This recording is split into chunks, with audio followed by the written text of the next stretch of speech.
Coming back to you, you have your customers. Customers come and go, and fans love you. And between their clients, so clients stay with a little longer. So customers come and go, clients stay with a little longer, and fans love you. How do you make your customers your fans?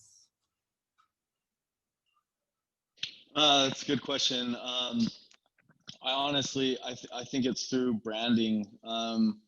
And that's a difficult thing because in the start, when your first few years, you're looking at a return on every penny spent. Like you're like, hey, I put X amount into ads. I need this much back. I hire this person. I need revenue from that person. Like everything is dependent on that. But once you can focus more on content and branding and how you present yourself to customers, and then also investing in what I mentioned before into the customer experience, whether that's the packaging, the emails they receive, the programs that you roll out to reward your customers.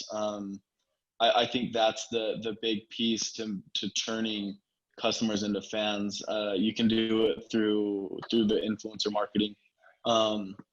But yeah, I think all those channels, from email, branding, loyalty, influencer, is how you really can bring the people that are just interested and turn them into to fans. So that's yeah, that's my take on it.